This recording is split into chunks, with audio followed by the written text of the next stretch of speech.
Hi, morning, 21st of September, deadlift day, 4 days before my birthday, the 25th. The goal that I stated was that I was going to do 22 reps with 140 kilograms in a deadlift by my birthday. Well, today is the last deadlift day before my birthday, and unfortunately I didn't make it. Not massively bothered by that, things happen. I niggled my back 2 weeks ago when I got the 20 reps with 140.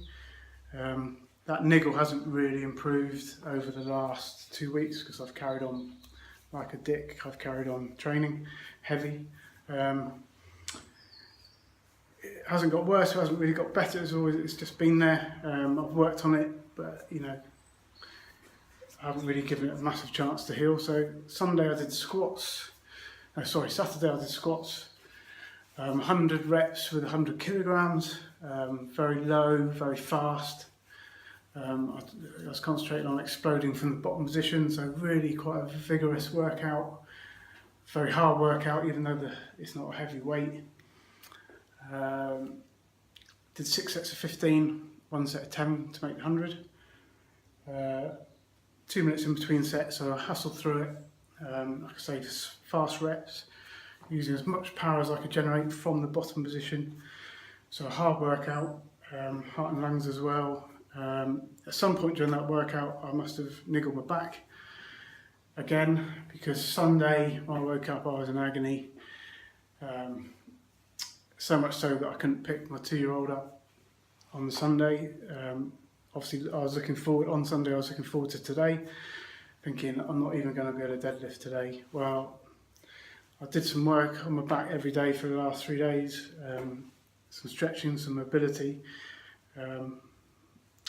mainly mobility. I don't do a lot of stretching, but mainly mobility work and specific targeted work using a lacrosse ball on the injury site, just where the fibres are probably knotted like that.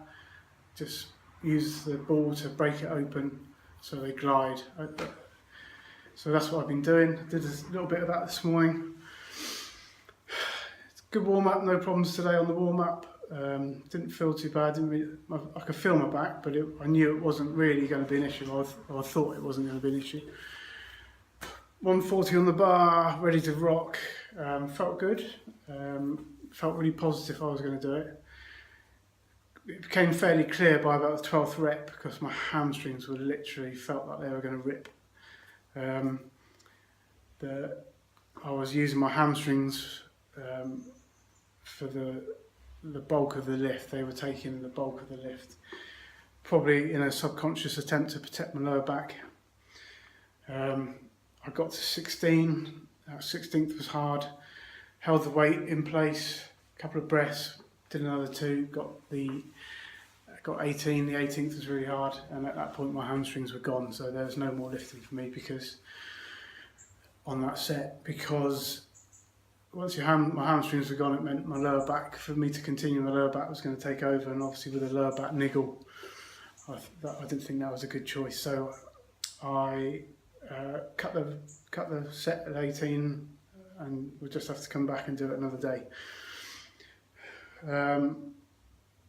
Rather counterintuitively, probably to many, I then upped the weight to 150, did a set of 12. That was fine, didn't feel too bad. Hamstrings a little bit firing by the last 2 reps, but not too bad. Even more counterintuitively, I then banged it up to 160, which is double body weight.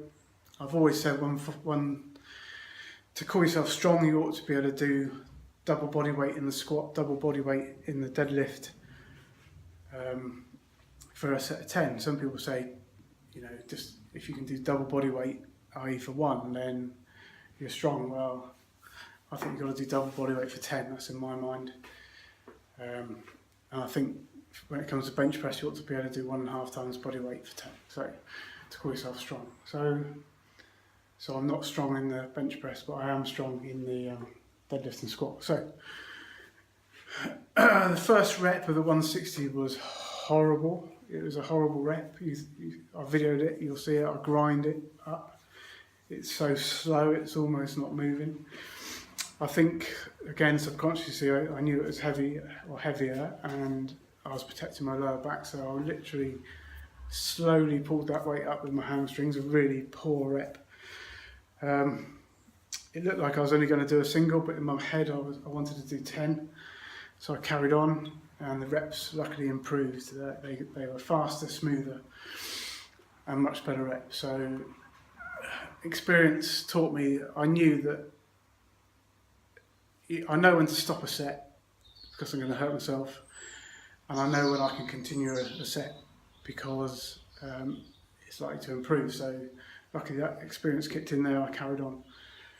So I got the 10 with the 160, so that's, in my mind, that's a real positive, which outweighs the negative for not doing the 22. So you've got to take the positives. So that was mine today.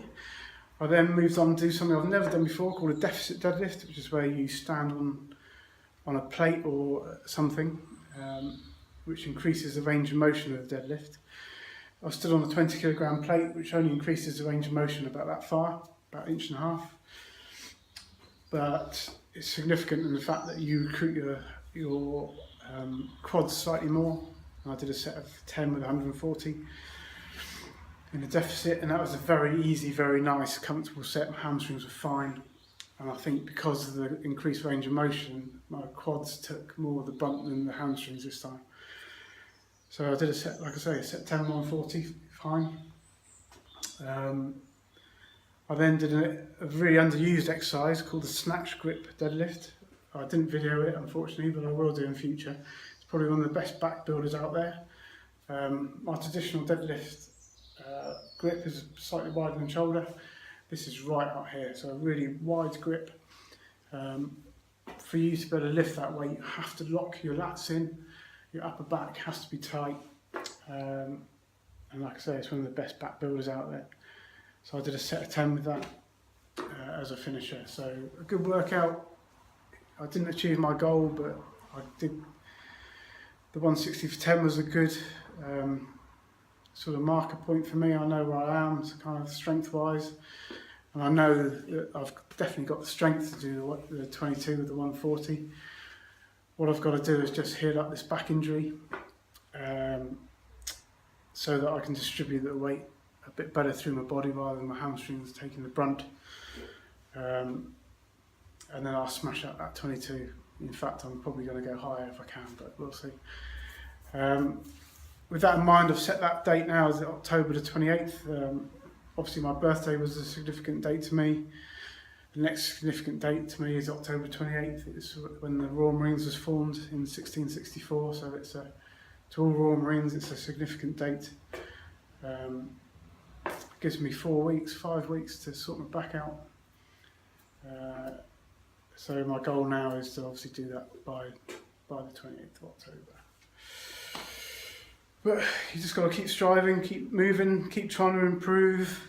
Yeah, every time you train, you need to try and improve something, whether you do slightly more weight or whether you do slightly more reps with the weight that you used last week. So if you did 10 last week with 140, do 12.